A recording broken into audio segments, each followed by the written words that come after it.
Hello students, the chapter 8 body movements is the topic 8.2 giant of animals. Animalsina ಒಂದು ನಡಿಗೆಗಳು is first earthworm. Activity 5.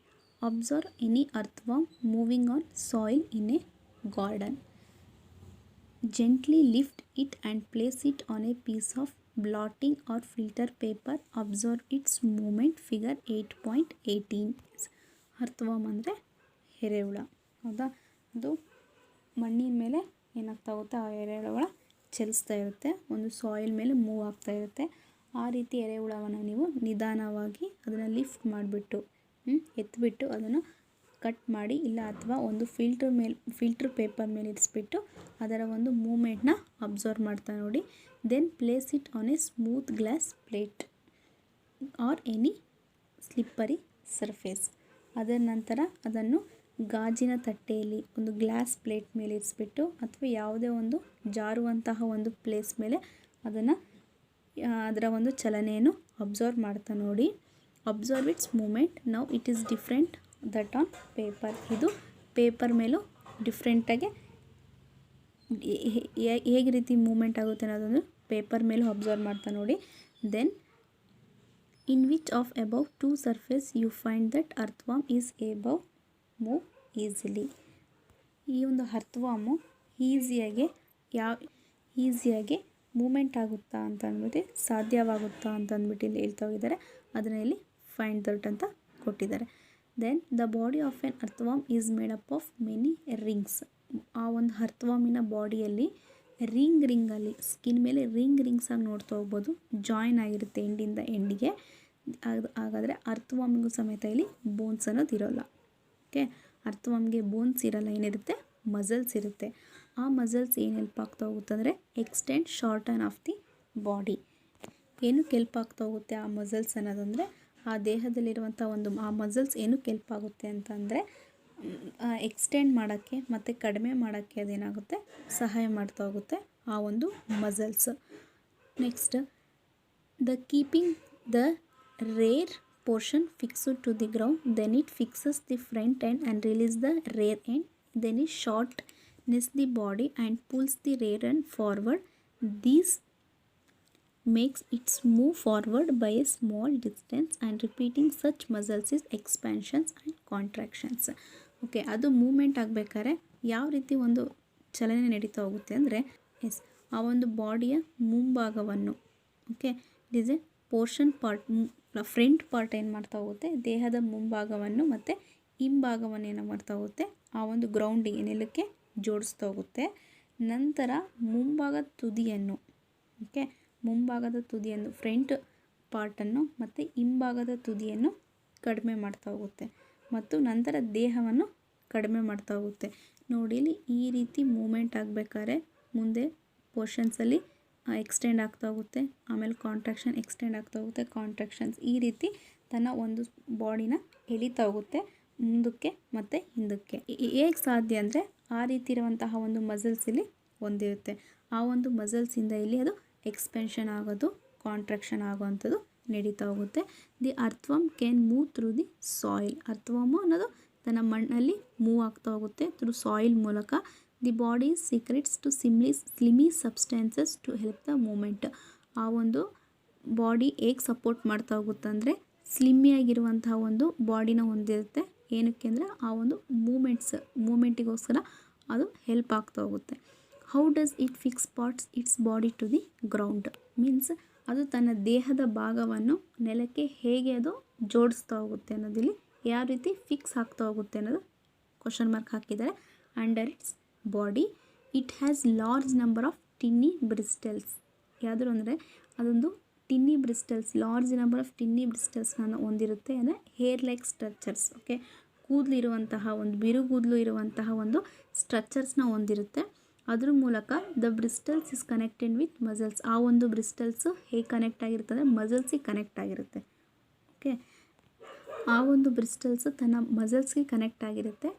ಆ ಒಂದು ಬ್ರಿಸ್ಟಲ್ಸ್ ಏನಕ್ಕೆ help ಆಗ್ತಾ ಹೋಗುತ್ತೆ ಅಂದರೆ, ತನ್ನ ನೆಲದ ಮೇಲೆ ಗ್ರಿಪ್ಪಿಗೋಸ್ಕರ, ಟು ಗೆಟ್ ಎ ಗ್ರಿಪ್, ಒಂದು ಏನಕ್ಕೆ ಹೆಲ್ಪ್ ಆಗ್ತಾ ಹೋಗುತ್ತೆ, ಆ ಒಂದು ನೆಲನ ಅಟ್ಯಾಚ್ ಮಾಡ್ಕೊಳಕ್ಕೆ ಆ ಒಂದು ಗ್ರಿಪ್ಪಿಗೋಸ್ಕರ ಅದು ಆ ಒಂದು ಬ್ರಿಸ್ಟಲ್ಸು ಸಪೋರ್ಟ್ ಮಾಡ್ತಾ ಹೋಗುತ್ತೆ. The earthworm is actually eats it away through the soil. ಈ ಅರ್ಥವಾರ್ಮ್ ಅನ್ನೋದು ಎರೆಹುಳ ಅನ್ನೋದು ವಾಸ್ತವವಾಗಿ ಒಂದು ಆ್ಯಕ್ಚುಲಿಗೆ ತನ್ನ ದೇಹವನ್ನು ತನ್ನ ಮಣ್ಣಿನ ಮೂಲಕನೇ ಏನಾಗ್ತಾ ಹೋಗುತ್ತೆ, ತಿಂತಾ ಹೋಗುತ್ತೆ. Okay, then throw away the undigested parts of materials to it. ಅದು ಜಾಸ್ತಿ ಥ್ರೂ ಯಾವುದ್ರ ಮೂಲಕ it is a undigested food, ಅಂದರೆ ತನ್ನ ಜೀರ್ಣವಾಗದ ಒಂದು ಭಾಗವನ್ನೋದು ಎಸಿತಾ ಹೋಗುತ್ತೆ. ಆ ಒಂದು ಎರೆಹುಳದಿಂದ ತಿನ್ನೋದಕ್ಕಿಂತ ತನ್ನ ವಸ್ತುವಿನ ಒಂದು ಜೀರ್ಣವಾದ ಭಾಗವನ್ನೋದು ಹೊರಗೆ ಹಾಕ್ತಾ ಹೋಗುತ್ತೆ. These activity of earthworm make soil is more useful for plants. ಈ ಒಂದು ಆ್ಯಕ್ಟಿವಿಟಿಲಿ ಒಂದು ಅರ್ಥವಾರ್ಮ್ ಏನಕ್ಕೆ ಯೂಸ್ ಆಗ್ತಾ ಹೋಗುತ್ತೆ ಅಂದರೆ ಯೂಸ್ಫುಲ್ ಫಾರ್ ಪ್ಲ್ಯಾಂಟ್ಸಿಗೋಸ್ಕರ ಇಲ್ಲಿ ಹೆಲ್ಪ್ ಆಗ್ತಾ ಹೋಗುತ್ತೆ. Next is snail. ಸ್ನೇಲ್ ಅಂದರೆ Basavanna.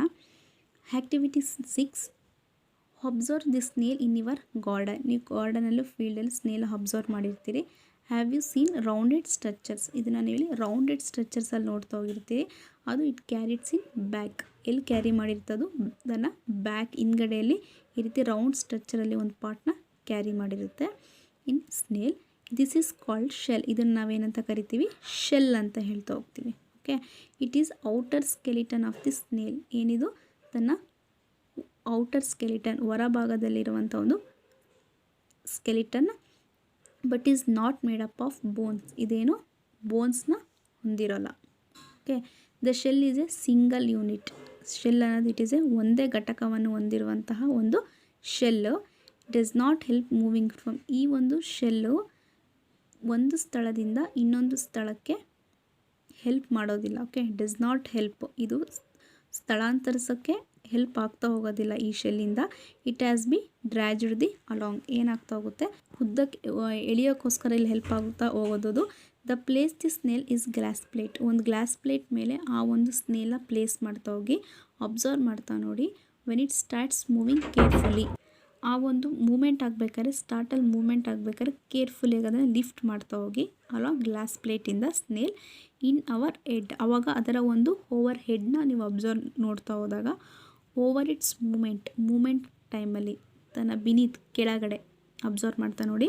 The thick structure of the head. ಅದರ ಒಂದು ತಲೆ ಹೇಗಿರುತ್ತೆ, ಥಿಕ್ಕಾಗಿರುತ್ತೆ structures.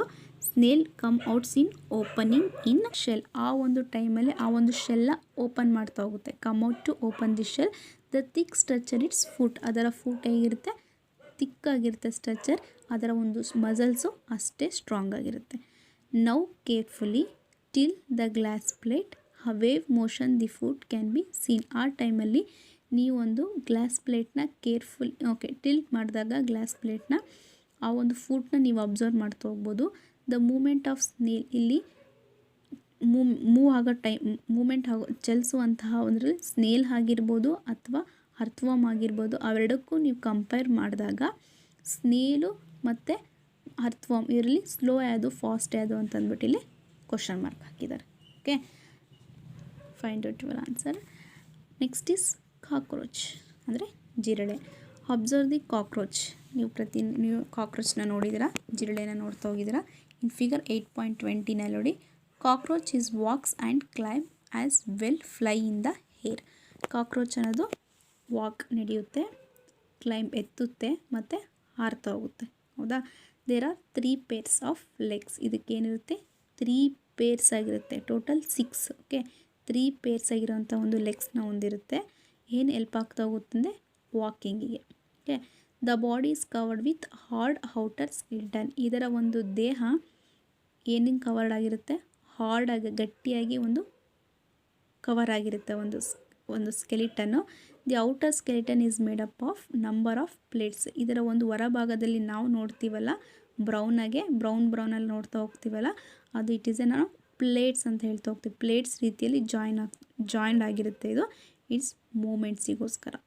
Okay, there are 2 pairs of wings. ಇದರ ಒಂದು ವಿಂಗ್ಸ್ ಏನಿರುತ್ತೆ, 2 ಪೇರ್ಸ್ ಇರುತ್ತೆ. Attach to the body and behind the head. ಎಲ್ಲಿ ಅಟ್ಯಾಚ್ ಆಗಿರುತ್ತೆ ಅಂದರೆ ತನ್ನ ಬಾಡಿಯಲ್ಲಿ ಬಿಹೈಂಡ್ ಹೆಡ್, ತಲೆಯ ಹಿಂಭಾಗದಲ್ಲಿ ಅದು ವಿಂಗ್ಸ್ ಅನ್ನೋದು ಅಟ್ಯಾಚ್ ಆಗಿರುತ್ತೆ. The cockroach have distinct muscles. Okay, those near legs move the legs. ಇದರಲ್ಲೂ ಡಿಸ್ಟಿಂಕ್ಟ್ ಮಸಲ್ಸ್ ಹೊಂದಿರುತ್ತೆ ಎಲ್ಲಿ, ನಿಯರ್ ಲೆಗ್ಸ್ ಹತ್ರ. Okay, the body muscles move the wings the cockroach. ಅದರ ಬಾಡಿಯಲ್ಲಿರುವಂಥ ಒಂದು ಮಸಲ್ಸು ಸಮೇತ ಮೂವ್ ವಿಂಗ್ಸ್ ಒಳಗಡೆ ತನ್ನ ಒಂದು ಮಸಲ್ಸ್ ಹೊಂದಿರುತ್ತೆ. ಆ ಒಂದು ಮಸಲ್ಸ್ ಏನಕ್ಕೆ ಹೆಲ್ಪ್ ಆಗ್ತಾ ಹೋಗುತ್ತೆ ಅಂದರೆ ಫ್ಲೈಗೋಸ್ಕರ. ಓಕೆ, ವೆಂದಿ ಫ್ಲೈಸಿಗೋಸ್ಕರ ಆ ಒಂದು ಮಸಲ್ಸು ಹೆಲ್ಪ್ ಆಗ್ತಾ ಹೋಗಿರುತ್ತೆ. Next is birds. Birds fly in the air. Birds ಅನ್ನೋದು ತನ್ನ ಗಾಳಿಯಲ್ಲಿ ಹಾರುತ್ತೆ ಆ್ಯಂಡ್ ವಾಕ್ ನಡೆಯುತ್ತೆ in the ground. Some birds like, ಇಲ್ಲಿ 2 ಬರ್ಡ್ಸ್ ತಗೊಂಡಿದ್ದಾರೆ, ಡಕ್ಸ್ ಆ್ಯಂಡ್ ಸ್ವ್ಯಾನ್. ಇವೆರಡು ಸ್ವಿಮ್ ಮಾಡುತ್ತೆ, ಈಜುತ್ತೆ ತನ್ನ ನೀರಲ್ಲಿ. The birds can fly. ಹೌದಾ, ಯಾಕೆ? Because the bodies well suited are flying. ಯಾಕೆ ಅಂತಂದರೆ ತನ್ನ ದೇಹವನ್ನು ಅದು ತನ್ನ ಫ್ಲೈಗೋಸ್ಕರನೇ ಸೂಟ್ ಆಗಿರುತ್ತೆ, suited the flying. Their bones are hollow light. ಅದರ ಬೋನ್ಸ್ ಹೆಂಗಿರುತ್ತೆ? ಹಾಲೋ ಆಗಿ ಲೈಟ್ ಆಗಿರುತ್ತೆ. The bones are hind limbs and typical for walking and perching. Okay, hind limbs ಹತ್ರ ತನ್ನ ಬೋನ್ಸ್ ಹೊಂದಿರುತ್ತೆ. ಏನಕ್ಕೆ? It is typical ವಾಕಿಂಗಿಗೋಸ್ಕರ.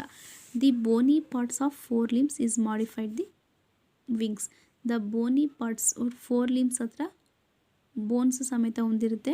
ಅಲ್ಲಿ ವಿಂಗ್ಸ್ 4 limbs ಹತ್ರ ಒಂದು ವಿಂಗ್ಸ್ ಸಮೇತ ಹೊಂದಿರುತ್ತೆ. The shoulder bones is strong. ಅದರ ಒಂದು ಶೋಲ್ಡರ್ಸ್ ಇರುತ್ತಲ್ಲ, ಇಲ್ಲಿ ಕಾಣಿಸ್ತಿದೆಯಲ್ಲ, ಇದರ ಒಂದು ಶೋಲ್ಡರ್ಸ್ ಬೋನ್ಸು ಅಷ್ಟೇ ಸ್ಟ್ರಾಂಗ್ ಆಗಿರುತ್ತೆ. ಮತ್ತು ಬ್ರೀಸ್ಟ್ ಬೋನ್ಸ್, ಓಕೆ, ತನ್ನ ಎದೆಯ ಮೂಳೆಯೂ ಸಮೇತ ಅದು ಮಾಡಿಫೈ ಇಂಟು ಹೋಲ್ಡ್ ಮಸಲ್ಸಲ್ಲಿ ಅದು ಹೋಲ್ಡ್ ಆಗಿರುತ್ತೆ ಅದರ ಬೋನ್ಸು. ಏನಕ್ಕೋಸ್ಕರ? ಅದು flight which is use to ಅದರ ಮೂಲಕ ಅದರ ಒಂದು ಸ್ಟ್ರಾಂಗ್ ಆಗಿರುತ್ತಲ್ಲ ಮಸಲ್ಸ್, ಅದರ ಮೂಲಕ ಏನಾಗ್ತಾ ಹೋಗುತ್ತೆ? ಮೂವ್ ಆಗೋಕ್ಕೆ ಮತ್ತು ಆ ಒಂದು ಅಪ್ ಡೌನ್ ಮಾಡೋಕ್ಕೆ ಅದರ ಒಂದು ವಿಂಗ್ಸ್ ಇಲ್ಲಿ ಯೂಸ್ ಆಗ್ತಾ ಹೋಗುತ್ತೆ. ಇಲ್ಲಿ ನೋಡಿ, it is a skeleton of the ಬರ್ಡಿನ ಒಂದು ಸ್ಕೆಲಿಟನ್ ನೋಡ್ತಾ ಹೋದ್ರಿ. ಓಕೆ,